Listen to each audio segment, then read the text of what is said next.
Alright, তো আজকে আমার কাছে বেশ কিছু গুরুত্বপূর্ণ আপডেট রয়েছে, তো ভিডিওটি স্কিপ না করে সম্পূর্ণ দেখতে থাকো। তো সবার প্রথমেই কথা বলবো বস্তির ছেলে পচাকে নিয়ে।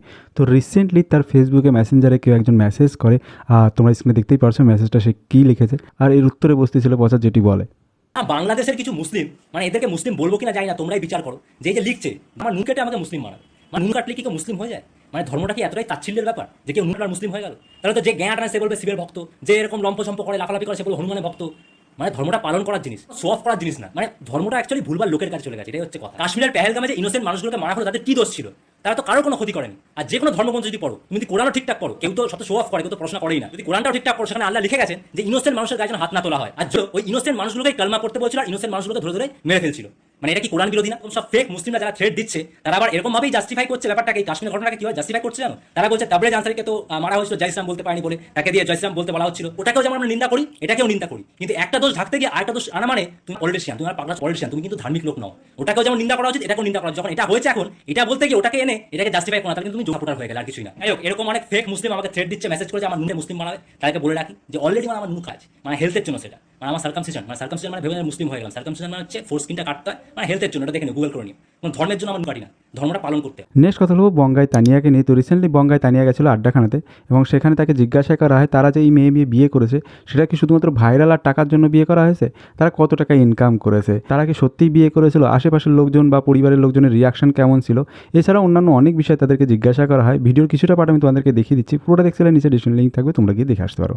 ভিউজের জন্য বিয়ে, ভিউজের জন্য নাটক ছিল। ওটা হচ্ছে একটা সোশ্যাল মেসেজও দিয়েছি, আর তার সাথে ফাসবেটা যাবে কোথায়? এদিক না এদিক ফেলবো এই গাড্ডাই। ওকে চলো নেক্সট প্রশ্ন। হ্যাঁ, বিয়ের নাটক করে কত টাকা ইনকাম করলে টোটাল? এই তো দেখালাম সব মিলিয়ে সব প্ল্যাটফর্ম মিলিয়ে এন্ড স্পন্সর মিলিয়ে সব এভরিথিং মিলিয়ে বলো। ওই ফেসবুকে তো দেখলাম, ফেসবুকে কোনো টাকা পাইনি, তোমাদের এই মাত্র দেখালাম, আর এমনি তো প্রমাণও দিয়ে দিয়েছি আমার ভিডিওতে। ইউটিউবের থেকে হ্যাঁ আমি দেখিয়েও দিতে পারি, 40,000 এখন আসবে না, আসেনি এখনো পেমেন্ট, আসবে। মানে বেশি। আচ্ছা হ্যাঁ বলো বলো। আচ্ছা ঠিক আছে ঠিক আছে, আর ব্র্যান্ডেডটা আমি হিসাব করি না। ব্র্যান্ডেডটা ডায়মন্ড রিং হাতে। নেক্সট কথা বলবো ঋত্বিক অধিকারীর ব্যাপারে। তো রিসেন্টলি ঋত্বিক অধিকারী টিজার ইউনিটির উপর একটি ভিডিও আপলোড করে।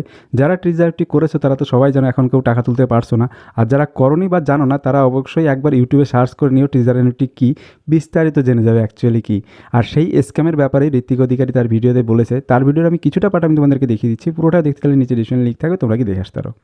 এই তিনটে স্টেপে ট্রেজার এনএফটি খুবই সুন্দরভাবে তোমার মাথায় হাত বুলিয়ে পেছনে চাটি মেরে সব টাকা নিয়ে চলে গেছে। স্টেপ নাম্বার 1, ব্যাপারটা কি হয়েছে, এই ট্রেজার এনএফটি হলো একটা পনজি স্কিম, যার মানে হলো স্টার্টিং এ যারা এতে টাকা ঢুকিয়েছে তাদের টাকা ডবল ট্রিপল হয়েছে, আর সেটাই দেখে আরো পাবলিক আরো বেশি বেশি টাকা এতে ঢোকাতে শুরু করে। একটা পনজি স্কিমে সবসময় এই জিনিসটা দেখবে যে স্টার্টিং এর কিছু লোক সবসময় প্রফিট করে, যার জন্য স্কিমটা আরো বেশি পপুলার হয় আর আরো লোকের কাছে পৌঁছায়। স্টেপ নাম্বার 2, আর ঋত্বিক অধিকারীর কথা যেহেতু হচ্ছেই, তো রিসেন্টলি ঋত্বিক অধিকারী একটি ভিডিও আপলোড করে যেটার নাম হচ্ছে I survive Indian daily 10 crush.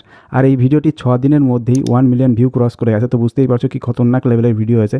যদি না দেখে আসো আমি বলবো অবশ্যই একবার যে দেখে আসতে পারো।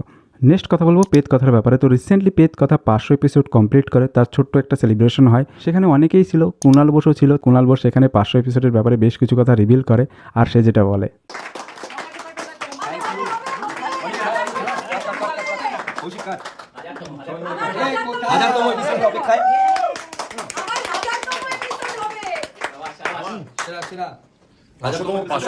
এপিসোডের সাকসেস হচ্ছে আমার গলা দিয়ে শুরু হয়েছে, এটা আমার সাকসেস। স্টার্ট হয়েছে কুণালদা এখানে মেন যে তান্ত্রিক তার ভূমিকা এবং খবর পাঠক, যদি ওটা খুব ছোট্ট জায়গা কিন্তু মেন পার্টটা তুমি করেছো। আপনারা শুনুন, কুণালদাকে যারা ভালোবাসেন, কুণালদার যারা ফ্যান ফলোইং, কুণালদার যারা পরিবার, তারা গিয়ে শুনুন নিতাই টু।